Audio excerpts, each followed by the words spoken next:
Subscribe करा महानुभाव प्रतितीपंथ चॅनलला व बेल बटन अवश्य दाबा लेटेस्ट नोटिफिकेशन प्राप्त करण्यासाठी। दंडवत प्रणाम। जय श्री कृष्ण। लीळा चरित्राच्या आजच्या ज्ञान सत्रामध्ये आपण एकंदरीत 5 लीळा पाहणार आहोत, ज्यामध्ये पहिली लीळा आहे दायंबा भगवा वाहना सांडणे। या जीवाचं स्वतःच्या पायतानामध्ये पण किती लागले पण असते, किती ममता असते स्वतःच्या पायातील वाहनाविषयी हे स्वामी सांगतात।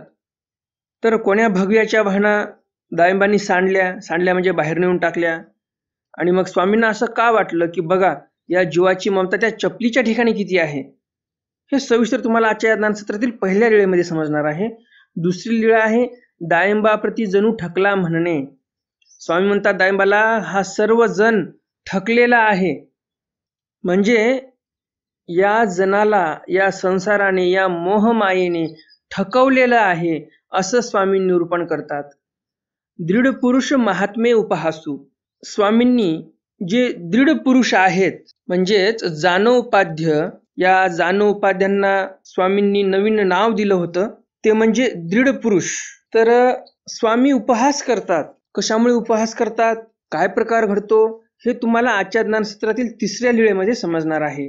चौथी लीळा आहे स्त्री म्हणजे मेंढीचे खाजे। स्वामी दायंबांना निरूपण करतात की स्त्री म्हणजे मेंढीचं खाजं आहे। आजच्या ज्ञानसत्रातील 5वी आणि अंतिम लीळा आहे गोविंद चंदा उपदेशे जळांधरी अवज्ञा कथन। ही लीळा अत्यंत महत्त्वपूर्ण आहे आणि त्यामुळे व्हिडिओ शेवटपर्यंत पहा। या गोविंद चंदाच्या लीळेमध्ये तुम्हाला हे समजणार आहे की हा जीव किती क्षोभतो ज्या व्यक्तीच्या ठिकाणी जास्त उपाधी आहे, आणि ज्यांच्या ठिकाणी उपाधी नाही त्या व्यक्तीला हा जन विचारतही नाही, किंबहुना त्या व्यक्तीला त्रास देतात। व्यक्ती म्हणजे कोण, तर मला महात्मा म्हणायचं आहे, साधू महात्मा। ज्याच्याकडे उपाधी भरपूर आहे त्या व्यक्तीला लोक खूप मानतात। उपाधी म्हणजे काय, तर मोठी महंती आहे, मोठी 4 चाकी गाडी आहे फिरण्यासाठी, 4 लोक मागे असतात, असे बाबा लोक दिसले की ही जनता भुलून जाते त्यांच्या पाठीमागे। मग हे नाही पाहत की त्यांच्या ठिकाणी ज्ञान किती आहे, आचरण किती आहे, किंवा ते ईश्वरीय कार्यासाठी त्यांनी किती वाहून घेतलेलं आहे, हे कोणी पाहत नाही। 4 माणसं मागे आहेत, 4 लोक त्यांना मानतात, गाडी आहे फिरण्यासाठी, संपला विषय। लोक मानतात म्हणून आपणही मानायचं, या लोकांचं असं आहे। आणि जे चांगले असतात त्यांना उलट त्रास होते या लोकांकडून, हे आपल्याला या 5व्या चरित्रामधून समजणार आहे। गोविंद चंद उपदेश करतो जाळंधरीला, आणि उपदेश केल्यानंतर त्या गोविंदचंदाने काय केलं, त्या जाळंधरीला मारून टाकण्याची आज्ञा केली, स्वतःच्याच गुरुला मारण्याची आज्ञा दिली या गोविंदचंदाने। तर पाहूया नेमकं चरित्र कसं आहे। आणि ज्या गुरुकून म्हणजे जाळंधराकडून ज्याने उपदेश घेतला ज्या गोविंदचंदाने, किंवा पाठभेदाने गोपीचंद असाही शब्द आलेला आहे काही पाठांमध्ये, तर अशा त्या राजाने स्वतःच्या गुरुलाच मारायला लावलं दुसऱ्या माणसांच्याकडून। तर बघूया नेमकं काय होते पुढं, तो गुरु मरतो किंवा वाचतो, पुढे चालून मग तो राजा काय करतो, हे सर्व तुम्हाला सविस्तर 5व्या चरित्रामध्ये समजणार आहे। 5वं चरित्र अत्यंत महत्त्वपूर्ण आहे, त्यामुळे व्हिडिओ शेवटपर्यंत पहा, म्हणजे तुम्हाला सर्व चरित्र त्या गोविंदचंदाची आणि जाळंधराची कथाही समजेल।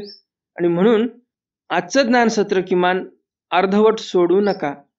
तुम्हाला असेच ज्ञानवर्धक व्हिडिओ आवडत असतील तर हे चॅनल तुमच्यासाठी आहे। लवकरात लवकर चॅनलला सबस्क्राईब करा, बेल बटन दाबा आणि ऑल ऑप्शन सिलेक्ट करा, म्हणजे भविष्यामध्ये असे ज्ञानवर्धक व्हिडिओ मी जे अपलोड करणार आहे या चॅनलवर ते तुमच्याकडून सुटणार नाही। कारण दररोज मी या चॅनलवर स्वामींचे नवनवीन चरित्र अपलोड करतो, ज्यामधून तुम्हाला भरपूर सारं ज्ञान प्राप्त होते आणि तुमच्या ज्ञानामध्ये दररोज भर पडते। किती सोपं आहे, फक्त व्हिडिओ चालू करायचा आणि ऐकत राहायचं। कोणतं पुस्तक घेण्याची गरज नाही, पुस्तकामधले वाक्य नाही समजले म्हणून ते पुस्तक सोडून देण्याची गरज नाही। प्रत्येक वाक्य न वाक्य मी तुम्हाला वाचून त्याचा अर्थ सांगत असतो। तुम्हाला कोणताही ग्रंथही विकत घेण्याची गरज नाही, सर्व तुम्हाला घर बसल्या हे ज्ञानार्जन करण्यासाठी मिळत आहे। आणि म्हणून या संधीचा लाभ घ्या, आणि भविष्यामध्ये तुमच्याकडून पोथी सुटू नये असं तुम्हाला वाटत असेल तर लवकरात लवकर चॅनलला सबस्क्राईब करा। तर आजचं हे ज्ञानसत्र सुरू करण्याअगोदर आपण आजचा तिथीवार जाणून घेऊया आणि नंतर मग आजच्या या ज्ञानसत्राला आरंभ करूया. आजचा तिथीवार आहे पौष वद्य प्रतिपदा, मंगळवार, प्लवनाम संवत्सर शके 1943, युगाब्ध 5123, अंग्ल दिनांक 18 जानेवारी 2022. कालच्या ज्ञानसत्रामध्ये मी तुम्हाला प्रश्न विचारला होता, स्वामींनी वचिष्ठ लवणाख्यान या कथेच्या माध्यमातून आपल्याला काय सांगितलं आहे, काय संदेश दिला आहे आणि आपण त्यापासून काय शिकवण घेतली पाहिजे. तर या प्रश्नाचं बरोबर उत्तर काय आणि कुणी कुणी या प्रश्नाचं बरोबर उत्तर दिलं ते आपण व्हिडिओच्या शेवटी पाहणारच आहोत. तर मग जास्त उशीर न करता चला तर आज काही नवीन ज्ञानार्जन करूया. दंडवत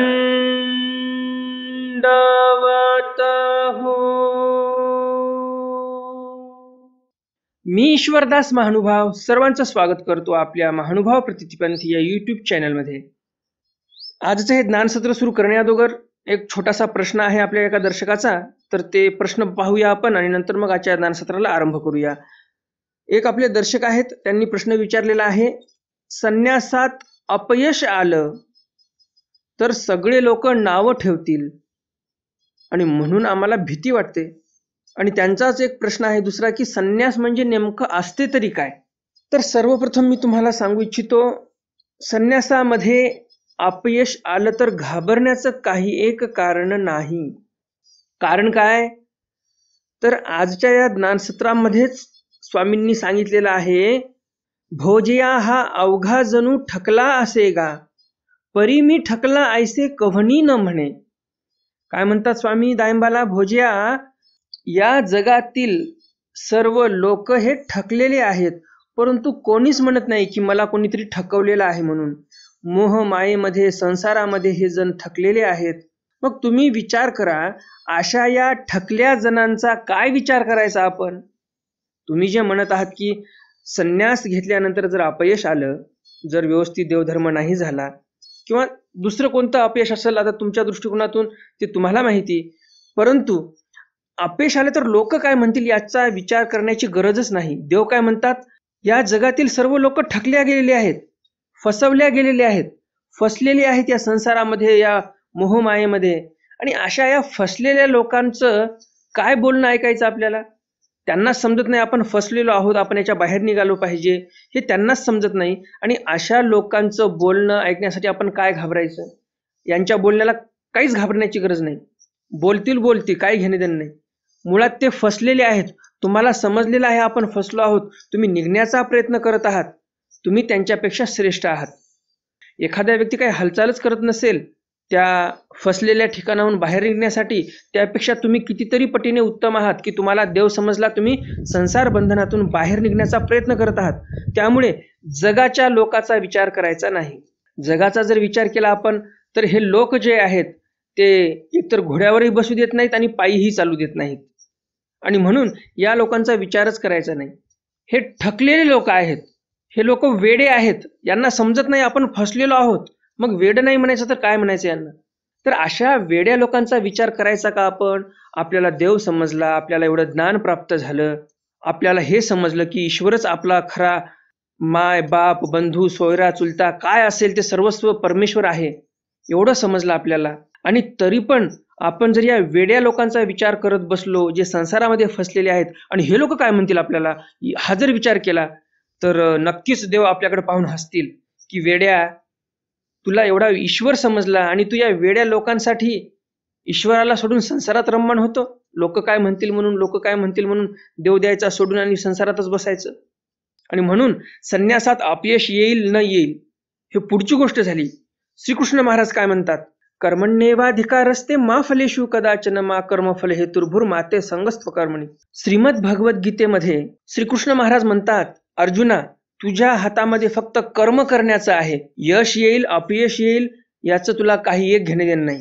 वास्तविक पाहता अर्जुनाला युद्ध करायचं होतं. त्या युद्धामध्ये जगेल की वाचेल की मरेल की काय हातपाय तुटतील काही माहिती नव्हतं अर्जुनाला. आणि एवढ्या महाभयंकर अशा महाभारताच्या युद्धामध्ये श्रीकृष्ण महाराजांनी अर्जुनाला उतरवलं. अर्जुनाने मान्यही केलं आणि युद्ध केलं अर्जुनाने. तसं आपल्याला तर कुठे धनुष्यबाण घेऊन तलवार घेऊन युद्धामध्ये उतरायचं नाही.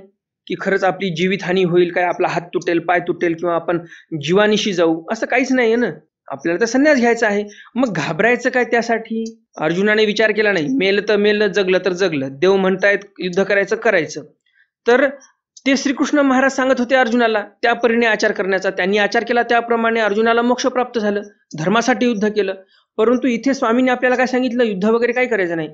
राग, द्वेष, काम, क्रोध, मद, मत्सर हे जे आपल्या शरीरातले शत्रू आहेत, यांच्यासोबत आपल्याला द्वंद्व युद्ध करायचं. मैदानात उतरायचं नाही आपल्याला तलवारी घेऊन, ढाली भाले घेऊन किंवा धनुष्यबाण घेऊन, गदा घेऊन काही युद्ध मैदानात उतरायचं नाही. आपल्याला आपल्या मनोद्वंद्वासोबत युद्ध करायचं, आपल्या देहद्वंद्वासोबत युद्ध करायचं आहे. आणि म्हणून घाबरायचं मुळीच नाही संन्यास घेण्यासाठी. दुसरा प्रश्न आहे, संन्यास म्हणजे काय नेमकं? संन्यास म्हणजे अनन्य भावे परमेश्वराला शरण जाणे. परमेश्वराने सांगितलं भिक्षा मागून खा, भिक्षा मागून खाणे, दररोज किमान 1 प्रहर स्मरण लेखी लावणे. एवढं जरी केलं तुम्हाला ईश्वर प्राप्ती होणार, हे भट्टोबासांनी स्वतः सांगितलेलं आहे.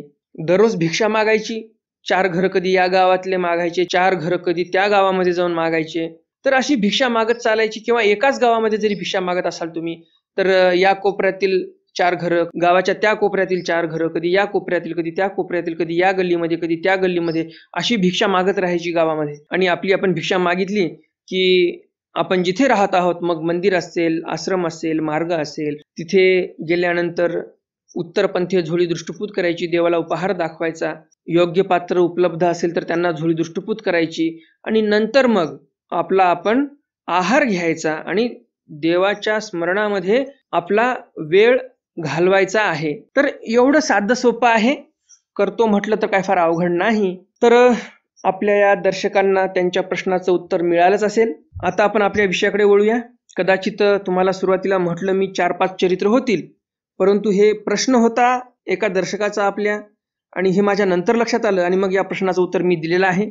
तर बघूया, जे काही 1-2 चरित्र होतील तेवढेच आपण घेऊया. लीळा चरित्र उत्तरार्ध, लीळा क्रमांक 514. दायंबा भगवा वाहना सांडणे. दायंबांनी, भगवा म्हणजे एका भगव्या रंगाचे कपडे प्रावरण केलेल्या संन्याशाच्या वाहना म्हणजे पायातील चपला बाहेर सांडल्या, म्हणजे बाहेर टाकून दिल्या. गोसावियांसी उद्याचा पूजा सुरू झाल्यानंतर गोसावी एका देवळा विहरणा बीजे केले. स्वामींचा सकाळचा पूजावसर झालेला आहे. स्वामी एका मंदिरामध्ये विहरणासाठी गेलेले आहेत.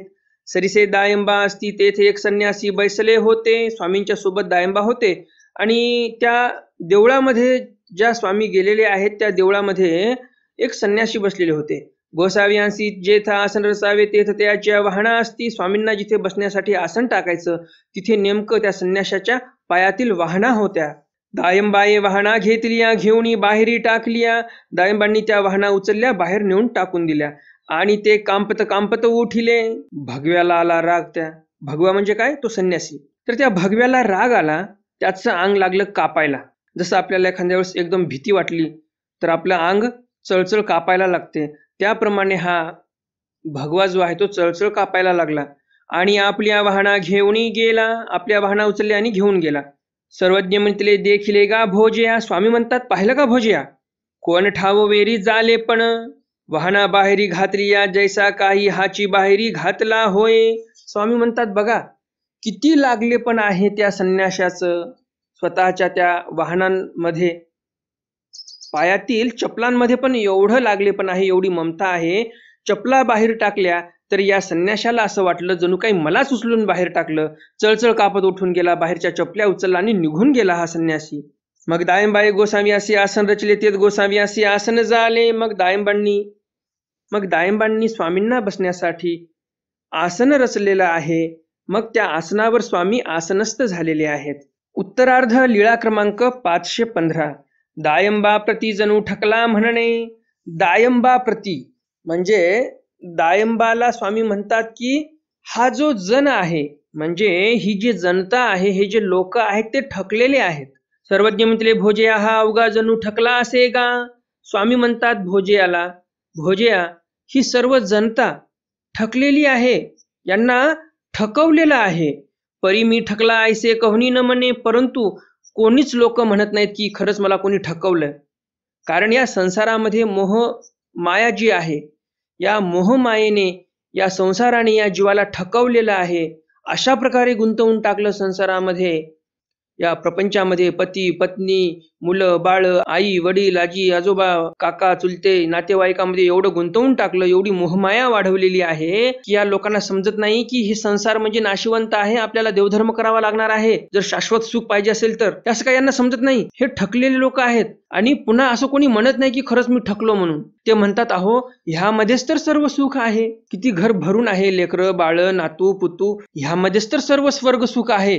यापेक्षा काय पाहिजे, असे हे आडाणटप्पू लोक म्हणतात. तर मग अशा आडाणटप्पू लोकांना पाहून कधीही देवाला दूर करायचं नाही, असं समजून घ्यायचं. हे सर्व वेडे आहेत.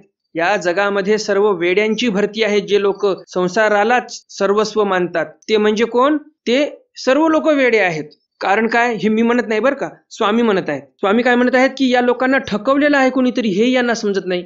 मग आता तुम्ही सांगा, अशा लोकांना वेड नाही तर काय शहाणं म्हणायचं का? ज्या अर्थी स्वामी म्हणत आहेत म्हणजे स्वामी तर काय खोटं बोलणार नाहीत. बरं, स्वामींचं तर आहेच बोलणं आपल्याला प्रमाणभूत, परंतु आपल्याला डोळ्यांनी दिसत आहे की हे सर्व जनता संसारामध्ये रम्मान झालेली आहे आणि सर्वस्व काही त्यांना संसारच वाटते. शेताच्या धुऱ्यासाठी मारामाऱ्या होतात, जणू काही ते शेताचा धुरा मेल्यानंतर यांच्या सोबत येणार आहे, अशी गोष्ट आहे. आणि म्हणून अशा वेड्या लोकांना पाहून कधीही घाबरायचं नाही की हे लोक काय म्हणतील मला संन्यास घेतल्यावर.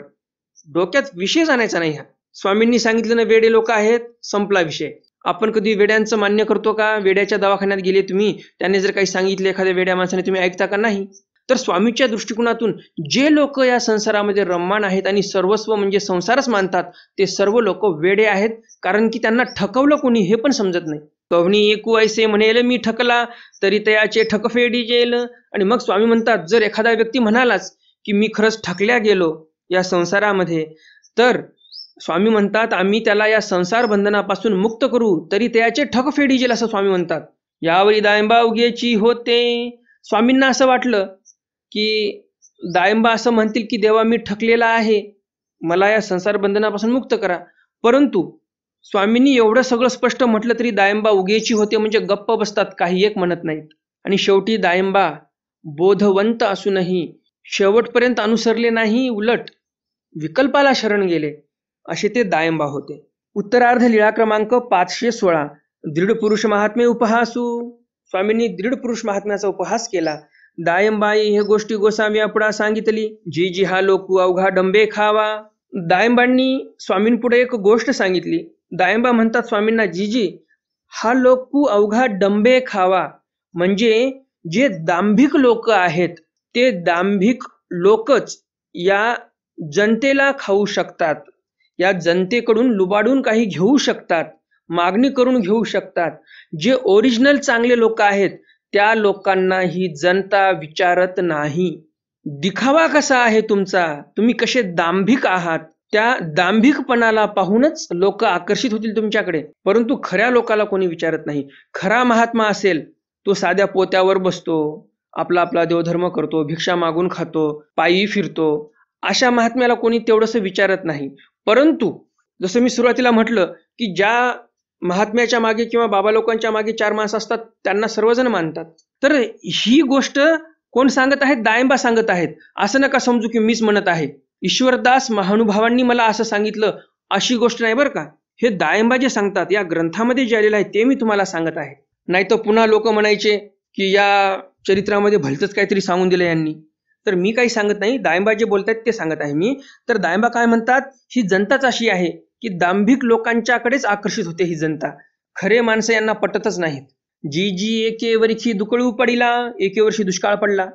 मग आम्ही अवघे महाजन तेलंग देशा गेलो. मग आम्ही सर्व महाजन तेलंग देशामध्ये गेलो. अवघे महात्मे झालो, सर्वजण आम्ही महात्मे झालो. मग एकाचा गोरक्षी केला, एकाचा गोरक्ष तयार केला. एक गावान तू सांगाव्या जाती, एक जण गावामध्ये जायचा सांगायला, गावा गोरक्षी आला, तुमच्या गावामध्ये गोरक्ष आला. अवघा लोकू साऊमाये, कणिक तांदूळ तूप द्रव्य आणि ती कणिक तूप तांदूळ जेऊ, द्रव्य ते ठेवू, ऐसाजी दुकळू निस्तरलो. दायंबा काय म्हणतात की आम्ही एकाचा गोरक्ष केला, आम्ही बाकीचे महात्मे झालो. आणि एक जण गावामध्ये जायचा सांगायचा की गावामध्ये गोरक्ष आलेला आहे तुमच्या. मग सर्व लोक काय करायचे, कणिक घेऊन यायचे, तांदूळ घेऊन यायचे, तूप घेऊन यायचे, काही पैसा आदला घेऊन यायचे आणि ते सर्व तिथे अर्पण करायचे. मग आम्ही सर्वजण कणिक, तूप, तांदूळ याचा स्वयंपाक करून खाऊन घ्यायचो, जेवून घ्यायचो आणि द्रव्य जे आहे ते बाजूला ठेवून द्यायचो, साचवायचो द्रव्य आणि ते द्रव्य गावाकडे पाठवून द्यायचं लोकांना जेवणासाठी. ऐसाजी दुकळून निस्तरलो, अशा प्रकारे आम्ही दुष्काळातून निस्तरलो आणि कुटुंबावर ओझ आली आणि जे पैसा आदला गावाकडे पाठवला त्या पैशावर आमचं कुटुंब जगलं गावाकडे. ऐसा हा लोकूजी, असा हा लोक आहे. या लोकाला दांभिक माणसं पटतात. ऐसा हा लोकूजी, हा डंबे खावा. आणि गोसावी हास्य केले आणि मग स्वामी हसतात. मग सर्वज्ञ म्हणितले, मग स्वामी म्हणतात, मग गा भोजया कैसे गा महात्मे झाले ती. मग स्वामींना पुन्हा ऐकावंसं वाटलं आणि स्वामी पुन्हा दायंबाला विचारतात, का हो कसं काय तुम्ही महात्मे झाला होतात बरं, सांगा बरं आम्हाला एकदा. मग मागुते दायंबा गोष्टी सांगती, ऐशी गोसावी वेळ तिनी पुसले. दायंबा म्हणती, जी जी ऐसा जयाचा वेध तयाची प्राप्ती. मग स्वामींनी तीनदा विचारलं, तीनदा दायंबांनी पुन्हा तीच कथा सांगितली. असा असा दुष्काळ पडला. मग आम्ही सर्वजण मिळून तेलंग देशात गेलो, तिथे गोरक्ष केला एकाला आणि मग गावामध्ये एक जण जाऊन सांगायचा. सर्व गावकरी मंडळी मग कणिक, तूप, तांदूळ घेऊन यायचे, पैसा घेऊन यायचे आणि मग कणिक, तूप, तांदूळ आम्ही स्वयंपाक करून खाऊन घ्यायचो आणि पैसा तेवढा गावाकडे पाठवायचो. मग दायंबा म्हणतात, जी जी असं आहे, ज्याचा वेद आहे ना त्याची बरोबर प्राप्ती होते. गोसावी म्हणते, भोजया ऐसे नव्हे.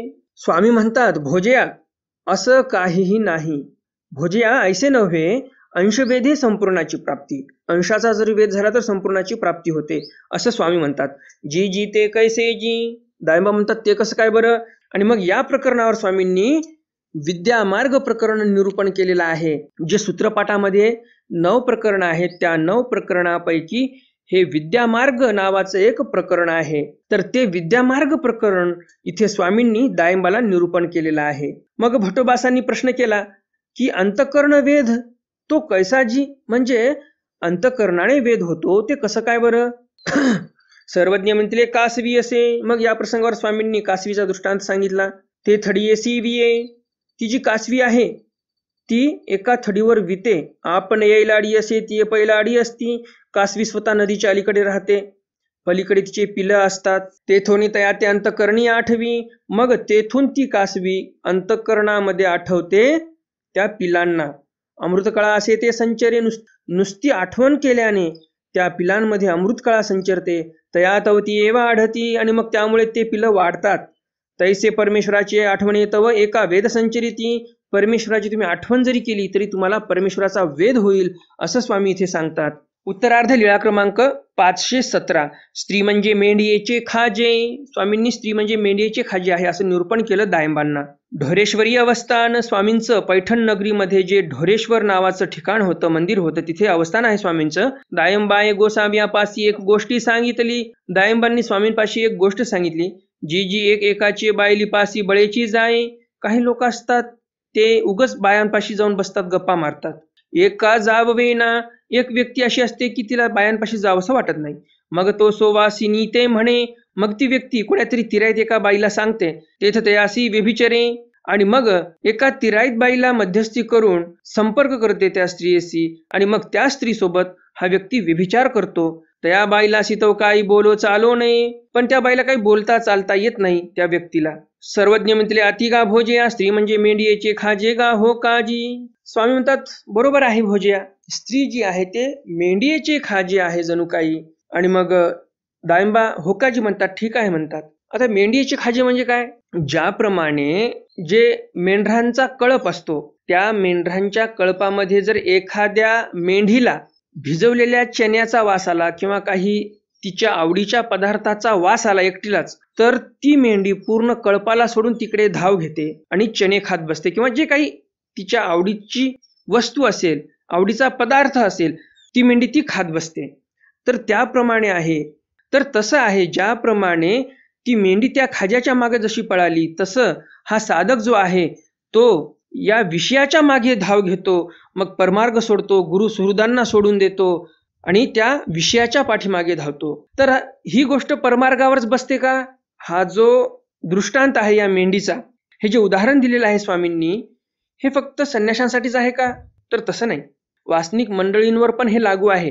हल्ली आपण बघतो की मुलं मुली आता ऐकत नाहीत, आपल्याच मनाचं खरं करण्याचं बघतात. सर्वच असतात असं नाही म्हणत मी, परंतु असे बरेच काही प्रकरण आपल्याला वर्तमानपत्रामध्ये वाचायला मिळतात, टी व्हीवर आपल्याला पाहायला मिळतात बातम्यांमध्ये की मायबापाला एकुलता एक मुलगा होता, परंतु या विषय वासनेमुळे त्याचं जे काही मॅटर होतं बाहेर, त्या मॅटरमुळे त्या मुलीने आणि त्या मुलाने आत्महत्या केली. म्हणजे या मुलाला कवडीची तरी अक्कल आहे का, की अरे ज्या मायबापाने आपल्याला जन्माला घातलं, लहानाचं मोठं केलं, आपले सर्व लाड पुरवले आणि त्यांना दुःख देऊन काय फायदा आहे मरून जाऊन. तर हा जो मुलगा आहे किंवा मुलगी आहे जे आत्महत्या करतात किंवा पळून जातात, तर यांना पण त्या विषय वासनेची जे ओढ लागलेली आहे त्यामुळे हे स्वतःच्या मायबापाला सोडून देतात, परमार्गामध्ये गुरुसुहृदाला सोडून जातात. हे तर दूरची गोष्ट झाली. परंतु जर आपण प्रपंचामध्ये पाहिलं, संसारामध्ये पाहिलं, तर अशी प्रकरणं खूप घडत आहेत हल्ली. हे कशामुळे? तर विषय वासना हावी झाली तुमच्या मुलांवर किंवा मुलींवर. आणि हे विषय वासना हावी होऊ नये म्हणून काय करावं लागेल, तर त्यांच्या ठिकाणी आध्यात्मिक संस्कार आपल्याला रुजवावे लागतील. देवधर्म कसा करावा, देवधर्माचे फायदे काय. मी काही दिवसांपूर्वी, काल परवाचीच गोष्ट, व्हॉट्सॲपला स्टेटस ठेवलं होतं. विदेशातले मोठे मोठे जे ॲक्टर आहेत किंवा मोठे मोठे जे बिझनेसमॅन आहेत, जे काही उद्योगपती आहेत, विदेशातले बरं का, हे सर्व स्वतःला हिंदू म्हणून घेत आहेत. त्यांच्या ठिकाणी संस्कृती काय आहे, पाश्चात्य देशांमध्ये काय संस्कृती आहे, तर लस्ट इज मस्ट म्हणण्याची संस्कृती. परंतु हे सर्व संस्कृतीमध्ये पाहिलं त्यांनी आणि त्यामध्ये सुख नाही, विषय सुखामध्ये सुख नाही, शाश्वत सुख तुम्हाला ती विषय वासना देऊ शकत नाही. उलट तुमचं शरीर जे आहे ते एकदम अशक्त करून टाकते विषय वासना. हे एवढं मात्र शाश्वत सत्य आहे, हे त्यांना कळालेलं आहे. आणि हे सगळं अष्टभोग परिपूर्ण जीवन त्यांच्याकडे असतानाही ते का बरं म्हणत आहेत आय एम हिंदू म्हणून? कारण हिंदू धर्मामध्ये त्यांना शाश्वत सुख कुठेतरी दिसते.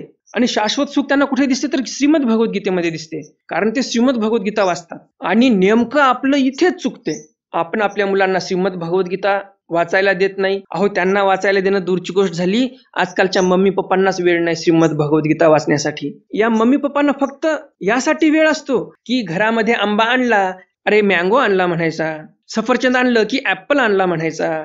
या शिकवण्यासाठी वेळ असते, आंग्ल भाषा शिकवण्यासाठी यांच्याकडे वेळ असते. पण गीतेतला एखादा श्लोक शिकव म्हटलं तर बिलकुल शिकवणार नाहीत. स्वतःलाच येत नाही, काय शिकवतील दुसऱ्याला. पण जे आंग्ल भाषा आहे, आंग्ल संस्कृती आहे, त्याचे पक्के चेले बनवण्याचं ठरवलेलं आहे आजकालच्या मम्मी पप्पांनी स्वतःच्या मुलांना. आणि मग हेच मुलं शेवटी घराच्या बाहेर पळून जातात आणि मायबापांना इकडे मग आयुष्यभर दुःख भोगवत ठेवून देतात. किंवा घरी जरी असले तरी यात किंचितही हे मुलं सुख देऊ शकत नाहीत, कारण त्यांच्या डोक्यावरच पगडा बसलाय पाश्चात्य संस्कृतीचा. लहानपणापासूनच तुम्ही त्यांना मँगो शिकवलं, पायनॅपल शिकवलं. त्याला घरामध्ये मांजरी आहे, त्या मांजरीला मांजरी नाही म्हणणार, कॅट म्हणणार त्याला. त्या घरात कुत्रा आहे, त्याला डॉग म्हणायचं शिकवणार. परंतु हे नाही सांगणार संस्कृतमध्ये या कुत्र्याला श्वान म्हणतात, असं नाही शिकवणार. तर अशी दयनीय अवस्था आहे आपली. आपल्या मुलांना आपणच बिघडवतोय, हेही शाश्वत सत्य आहे. काही जणांना पटू शकते माझ्या गोष्टी, काही जणांना पटणार नाहीत, परंतु सत्य हेच आहे. कारण जबाबदारी कोणाकडे आहे मुलांना घडवण्याची, तर मायबापांवर जबाबदारी असते. पहिली गुरु आई असते. आणि जर आईच बसली दिवसभर सासा सुनेच्या सिरियल पाहत, आता ते सिरियल कोणत्या कोणत्या चालतात मलाही माहिती नाही, परंतु दिवसभर सिरियल चालतात आणि दिवसभर ते बाया ते सिरियल बघत बसतात. मग तुम्ही सांगा, तेच ते पाहून पाहून पाहून पाहून खरंच तुमच्या मुखातून काही देवधर्म निघेल का? तुमच्या मुलांवर संस्कार चांगले होतील का? मुलांनाच वाटते आमचीच आई सिरियल बघत बसते, मग मुलं पण मोबाईल घेतात, एका बाजूला जाऊन बसतात आणि पिक्चर बघ मग, किंवा कोणते कार्टून बघ, किंवा मग त्या मोबाईलमध्ये मग काय काय येत नाही ते काही सांगता येत नाही. तर असो, तुम्हाला जेवढं सुधारता येईल तेवढं सुधरा. बाकी तुमच्या मुलांना बिघडवण्यासाठी हे पूर्ण दुनिया लागलेली आहे पाठीमागे. हे दुनिया जी आहे ते तुमच्या मुलांना बिघडवण्याच्या पाठीमागे लागलेली आहे. फक्त जे मोजके काही लोक असतील जे समाज सुधारण्यासाठी काम करतात, ते लोक कमी आहेत, मोजके आहेत, आणि बिघडवणारेच खूप आहेत. आणि मला एवढंच म्हणायचं की स्वामींचे जे वचन आहेत, स्वामी जे सांगतात ते जेवढं संन्याशांसाठी महत्वाचं असते तेवढंच वासनिकांसाठी महत्वाचं असते, सांसारिक लोकांच्याही कामाचं असते. प्रत्येक गोष्ट कामाची असते. फक्त तुम्हाला तो दृष्टिकोन पाहिजे समजून घेण्याचा, आणि तो दृष्टिकोन तुमच्याकडे नसेल तर हे चॅनल तुमच्यासाठी आहे. या चॅनलवर मी प्रत्येक लिळेमध्ये कोणता महत्वाचा भाग आहे आपल्याला सुधारण्यासाठी, कोणत्या वेगळ्या दृष्टिकोनातून पाहिलं आपण त्या लिळेला, तर हे कसं आपल्याला महत्त्वपूर्ण ठरू शकते वासनिक मंडळींना, सांसारिक जीवनातील लोकांना, हे मी सर्व व्यवस्थित नवनवीन पैलू उलगडून सांगत असतो. आणि म्हणून मी तुम्हाला वारंवार सांगत असतो, तुम्हाला जर तुमच्या ज्ञानामध्ये वृद्धी करायची असेल तर हे चॅनल सबस्क्राईब करा, दररोज व्हिडिओ पहा. तुम्हाला जास्तीत जास्त जेवढे व्हिडिओ पाहता येतील या चॅनलवरचे तेवढे पाहत जा. नक्कीच तुमच्या ज्ञानामध्ये भर पडेल. आणि जर तुम्ही या चॅनलपासून दूर राहाल तर असं समजून घ्या की तुम्ही ज्ञानापासून दुरावा निर्माण केलेला आहे. तर स्वामी किती गुह्य अर्थ सांगतात, गुह्य वाक्य आहे, फक्त आपल्याला समजून घेण्याची क्षमता पाहिजे. तर अशा प्रकारे हे एक स्वामींचं वाक्य जे अत्यंत महत्त्वपूर्ण आहे तुमच्या जीवनाला सुखकर बनवण्यासाठी.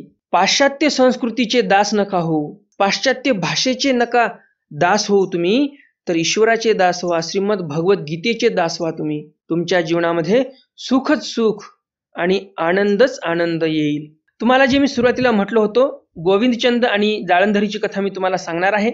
तर ही जी कथा आहे ही कथा आपण उद्याच्या ज्ञानसत्रामध्ये पाहूया. आजचा वेळ संपलेला आहे आणि उगाच घाई गडबडीमध्ये चरित्र सांगून लवकर संपून टाकण्यामध्ये काही मजा नाही. आणि त्यामुळे हे चरित्र अत्यंत महत्त्वपूर्ण आहे गोविंदचंदाचं आणि जाळंधराचं. तर हे चरित्र आपण उद्याच्या ज्ञानसत्रामध्ये पाहणार आहोत. आणि उद्याचं ज्ञानसत्र सुटू नये असं तुम्हाला वाटत असेल तर लवकरात लवकर चॅनलला सबस्क्राईब करा, बेल बटन दाबा आणि ऑल ऑप्शन सिलेक्ट करा, म्हणजे उद्याचं ज्ञानसत्र तुमच्याकडून सुटणार नाही. ज्यांनी चॅनल सबस्क्राईब केलं त्यांना पुन्हा चॅनल सबस्क्राईब करण्याची आवश्यकता नाही.